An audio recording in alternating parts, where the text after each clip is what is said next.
Welcome to the Voice of Authors podcast, where we celebrate stories of strength, growth, and fearless living.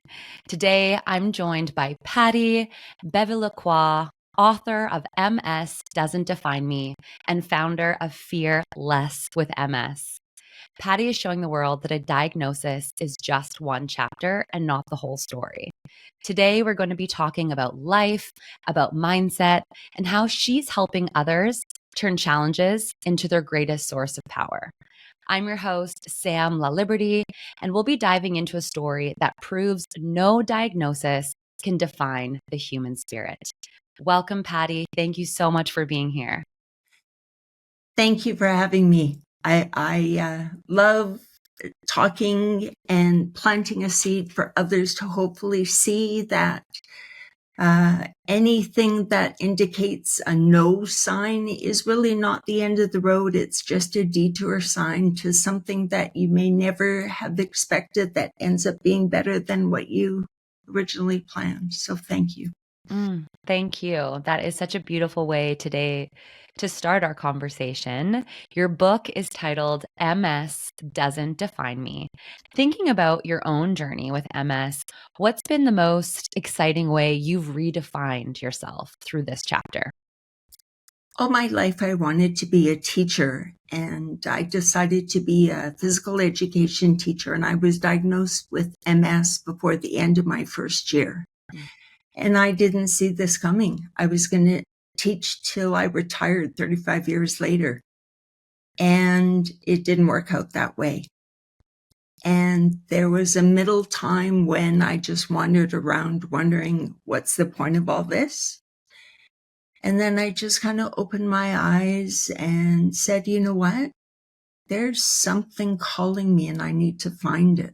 And now when I look at everything that I've participated in, achieved, earned, I never would have done any of this had I stayed in teaching.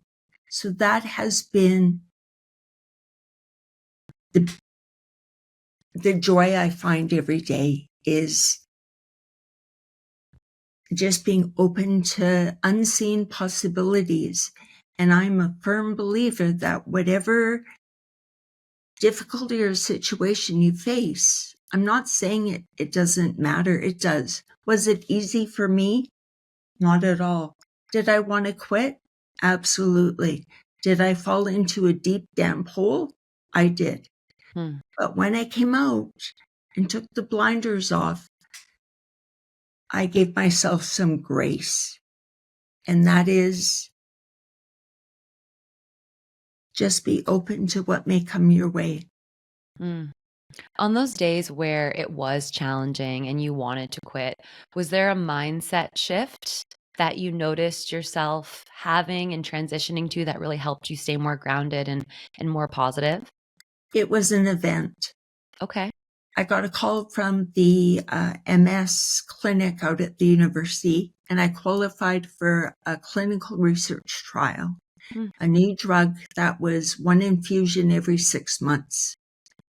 And I said, yes, let's do it. So I went in and I looked at the bag dripping into my veins like it was full of miracles. When I left after an hour, I was on fire. I talked to Paul the whole way home. I'm going to start jogging again. I'm going to go back volunteering in the community. I cleaned my house top to bottom. Wow. 6 months later, went in for the second infusion. Same thing. Took care of drawers I haven't opened in years, closets, walked around the block with my friend, which I never did. Third infusion's coming up and I get a letter saying it's canceled because there's been no significant difference between the drug and the placebo. And by the way, Patty, you were on the placebo. Oh my goodness. And I was like angry, mad. And then it was like, wait a minute. If the drug wasn't responsible for my momentum and my excitement, what was? And the answer was, I was. I was the magic. And that was it. Hmm. If I could do it then, I'm going to do it every single day. And I try to. And like I said, some days suck. Mm-hmm. There's always tomorrow, and I'm going to rise. I'm going to rise. Hmm. Yeah. So that was huge. I never What saw an that coming. incredible story. I've heard about these placebo trials, but I've never actually met somebody who had this experience. And what a wild experience that must have been. And I can imagine being really upset, but then in a way, probably so empowered because it was within you the whole time. Exactly.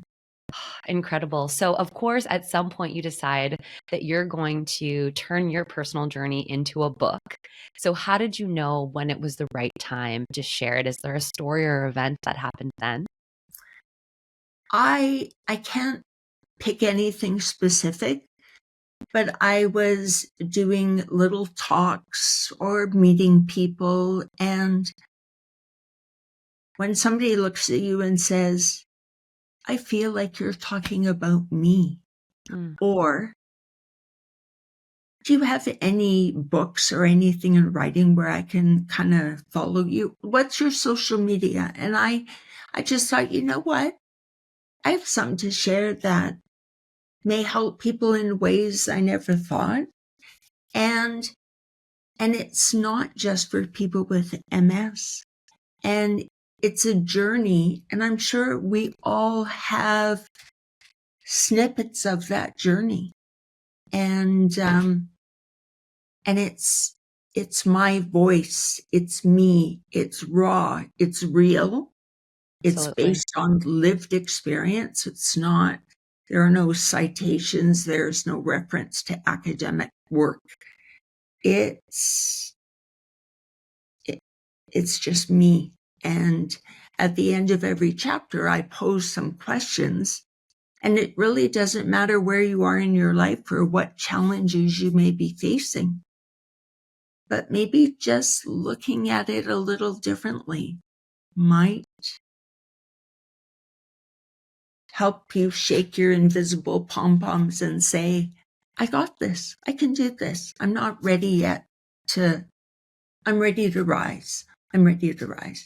Mm, And it was easy because it's my story. So I didn't have to keep fact checking or anything because it was about me. mhm. Just your own memories, your own experience, reliving it and trying to pull out the insights, the lessons that you want to not only capture probably for yourself, but then also take it one step further and see if it can be a source for other people. So I love that you said it's not just for people who have MS. So tell us a bit more about who do you think will connect most deeply with MS Doesn't Define Me, and what impact are you hoping it's going to have on them? I've been speaking to college students and using Your Life's Not Over, it's just temporarily under construction. And I said something, and it was, do you ever feel like you're walking around with an invisible backpack full of bricks? Mm, And people judge you based on what they see, mm, but they don't know your story? That applies to everyone. mm, Do you ever feel like you're walking around with an invisible backpack full of bricks and people judge you, mm, right? Somebody sent a police officer to my house because I wobble when I walk, and my husband helped me stand up, and I got in the car and drove home because he had 2 beer and I had a club soda. 15 minutes later, doorbell rings. Police officer. Why are you walking like that? Because I have MS. He was devastated, I bet. you know? And I'm not the first and I'm not the last, right? So Mhm. it doesn't matter if it's financial difficulties, um, depression, substance abuse, financial difficulties, trouble with parenting, trouble getting pregnant as a young couple. It really doesn't matter. I just want people to understand that you know, give yourself a break, and if somebody's not willing to walk in your shoes, don't let them tell you how to tie your laces, right? Mm. So I am a firm believer of self-advocacy, and you do that by owning your voice and using your voice. It's not about swearing and yelling. It's about, no, that table's not going to work for me because I need to be closer to the bathroom. Or that's not going to work for me because there's no elevator in the building, right? And for a long, long time, I never did that because I was the high achiever goal setter who never heard no. I can walk those 10 flights. And the only one that got hurt or tired or upset in the process was me. And I got to a point where I didn't want to do that anymore. So people out there, you're important, and your voice, you own your voice and your feelings. And it's important that you recognize your value and what you bring and what you have and what you deserve and what you've earned. And it doesn't matter how big the accomplishment is, be happy with everything that you do every day, as Mm. long as you're moving forward. Mm. Could be the smallest step, but go forward. And acknowledge that progress and see Absolutely. that no matter how big the step is. Yeah, Yeah. absolutely. You talk about using your voice, and in many ways, you've been literally using your voice, right? You've been standing on stages like Speaker Slam, and you've inspired so many. What has been the most joyful part of getting to share your story live in front of an audience who you have that real time feedback with, and you can see the look on their eyes when things resonate? Tell us a little bit about what that's been like for you. Speaker Slam was absolutely amazing because it's 5 minutes, and I Okay. love that, right? And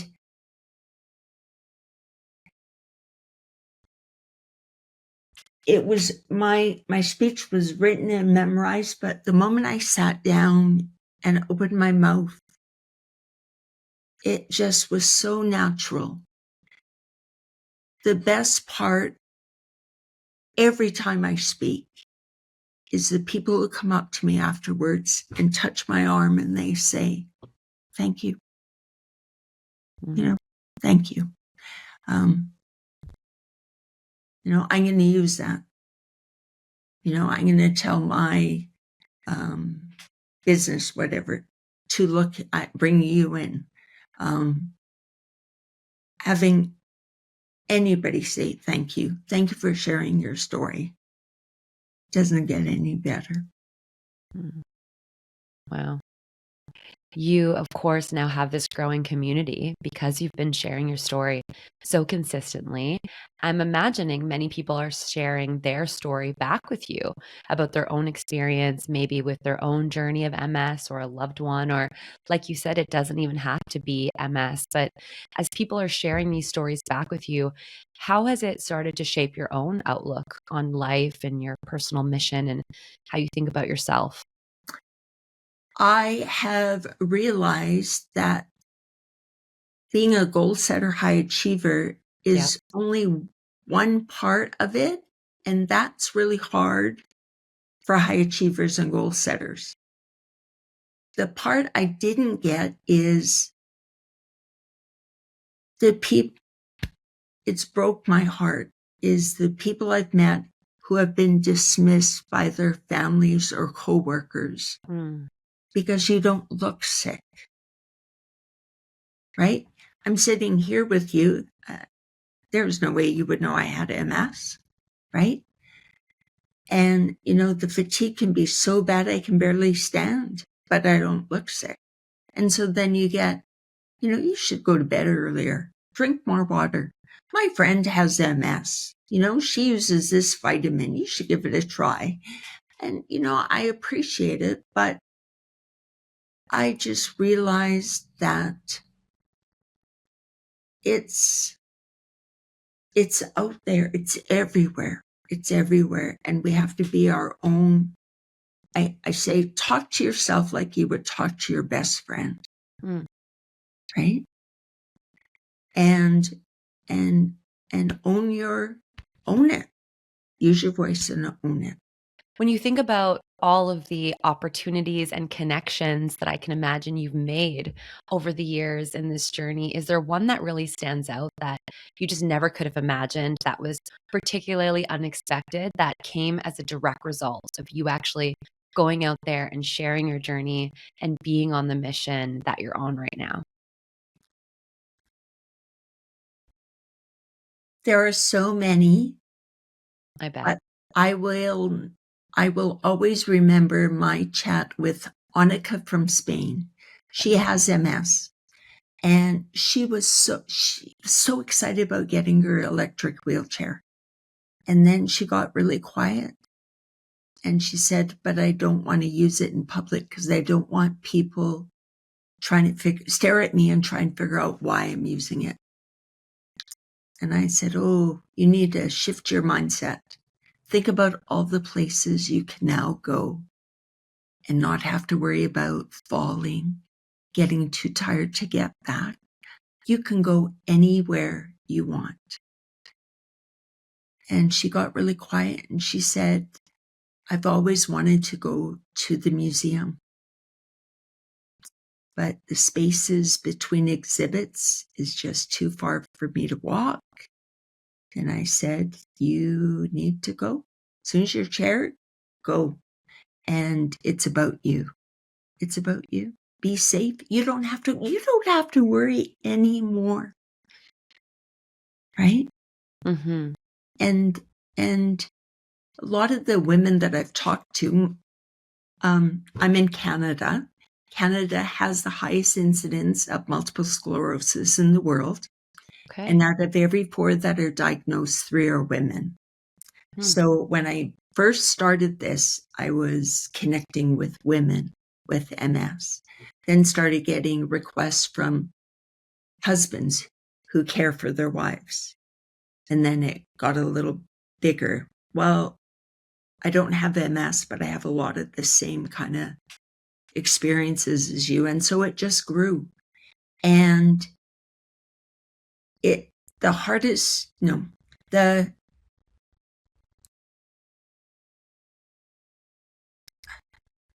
I am not a research scientist. I'm not perfect. I'm not saying if you do what I do, you're going to be like me. I'm not saying this. And I'm not saying that it hasn't been easy. I want people to know everybody's journey is completely different. Completely different.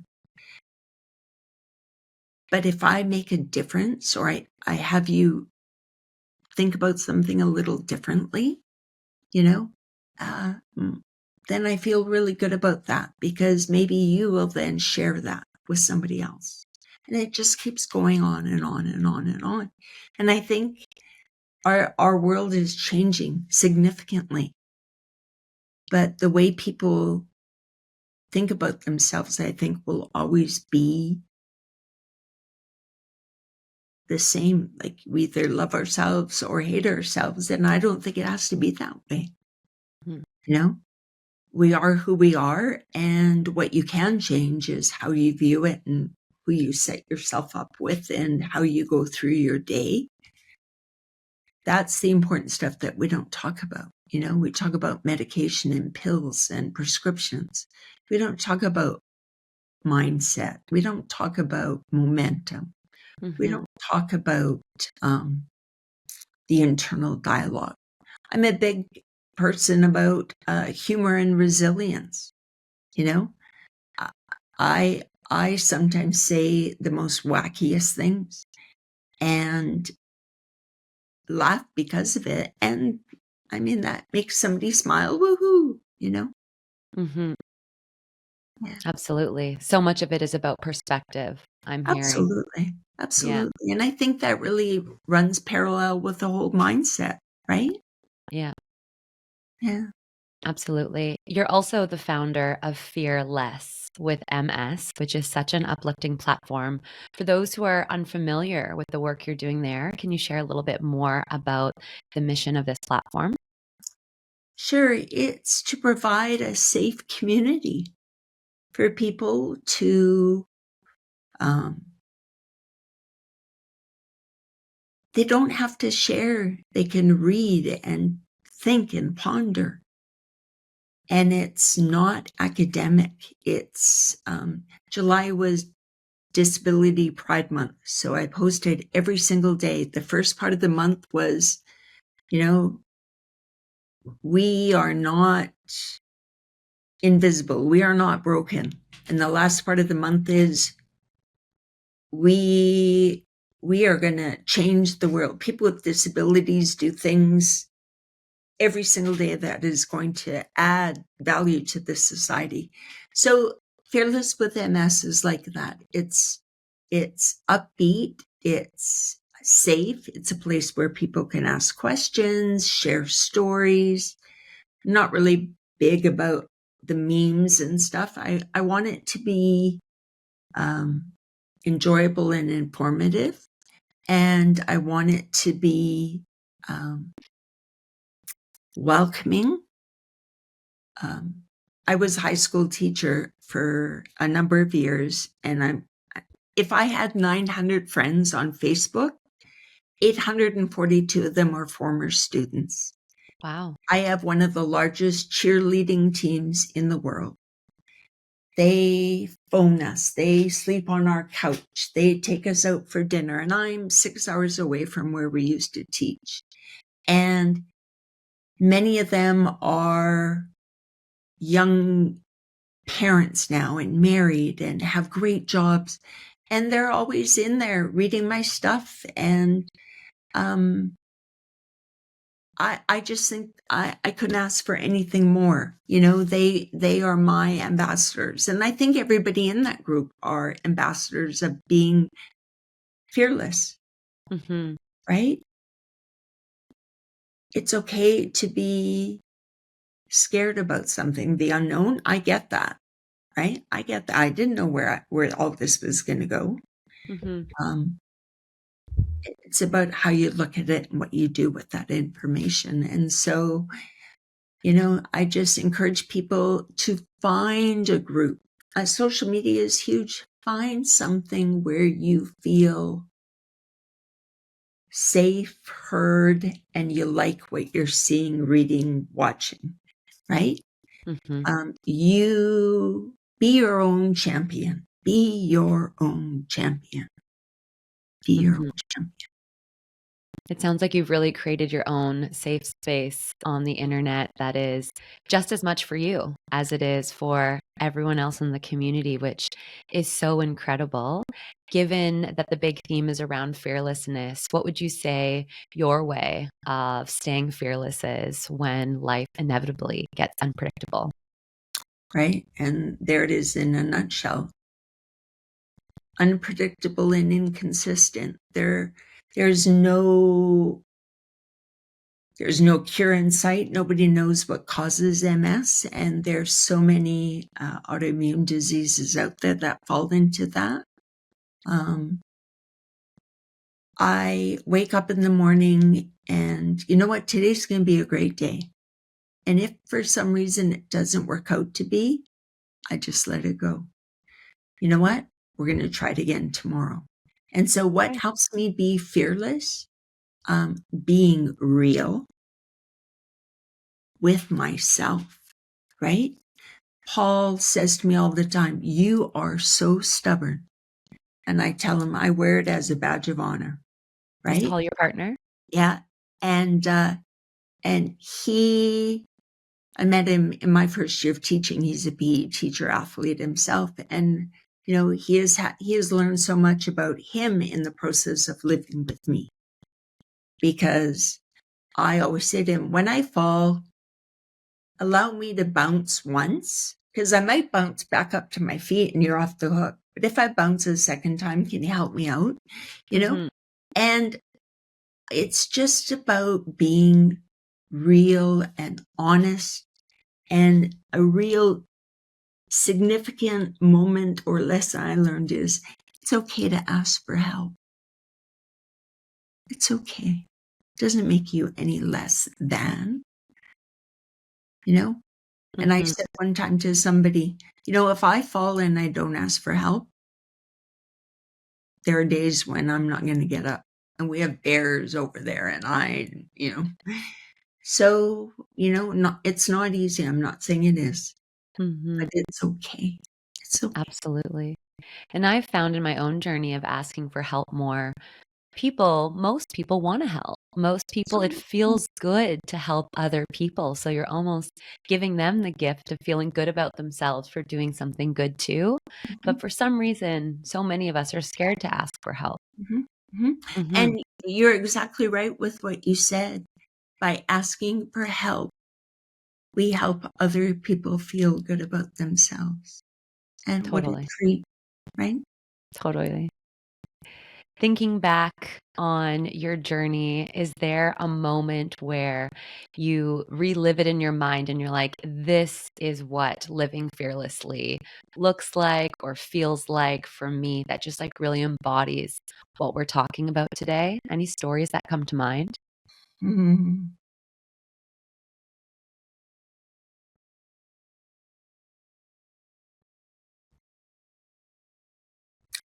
So in 2 weeks, I'm off to Calgary. I've been nominated for Changemaker of the Year award. Congratulations. Thank you. And they've asked me to speak at the summit, which I am just super excited about.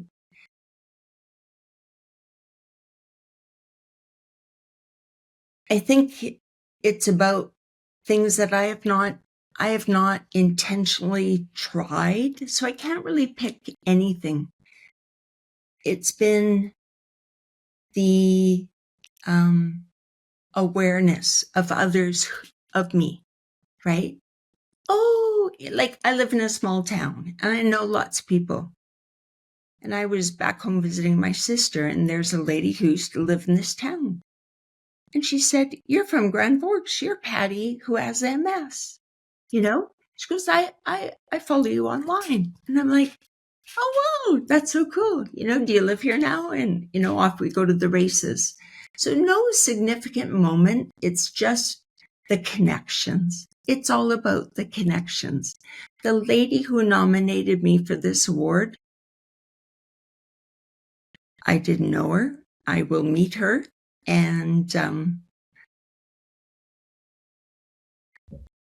I'm smiling, I'm excited, and I really feel a lot of joy, that it's about connections. It's the connections, right? It's a connection. It really, really is. I mean, it's so clear that you haven't been on this mission for personal recognition or ego. It has truly been from a place of making an impact, but being recognized in such a big way must feel just like a cherry on the top of a level of validation. Like what you're doing has been Absolutely. very worthwhile. Absolutely. And that's exactly it. It's not about, I did my PhD for me. I wanted to do it. I love school. I wanted to do it. I accepted that challenge and I loved it. That's the only reason I did it. Why do I speak at events for free? Because I'm a retired teacher and I get a great pension. And it's not about that for me. It's about building community and sharing information and planting a seed, right? If somebody asked me to speak to a room full of bankers about something, that I wouldn't just take it because it's an opportunity to speak. Like it has to connect with what I'm doing, so it's since COVID, this started during COVID. Since COVID, it's just been all about creating awareness, promoting self-advocacy, being your own champion, My expression is, often on a post, can I get a woohoo? And people will type in woohoo. And it's about, shaking the invisible pom-poms and saying under your breath, woohoo, that counts. And that's why I do this. That's why I do this. Somewhere out there, I'm going to say something that might be exactly what they needed to hear that day. Right? Absolutely.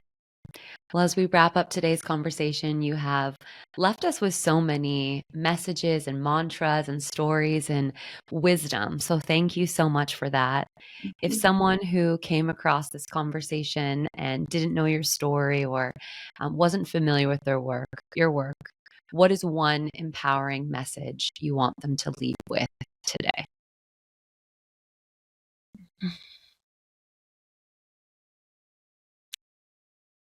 Hearing no is not the end of the road. It's actually a detour sign. Mm.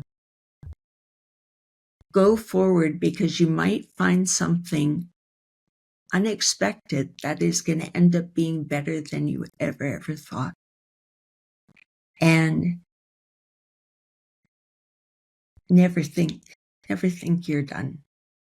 It's not easy. I get that. But it's not over till it's over, right? So, rise. Yeah. Love yourself. Advocate for yourself. Move forward.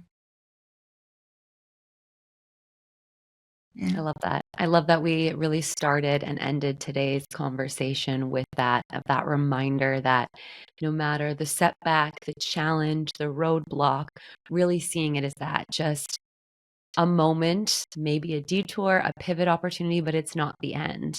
No. And there are so many resources and physical aids out there, but so much of it is your mindset and your Absolutely. perspective and your resilience. I want to share one real small story. Please. 6 months after I was diagnosed, I was still teaching PE, and on my prep, I'd go upstairs to the teacher prep room, and tears would just fall because I never had a plan B. I only had a plan A. Mm.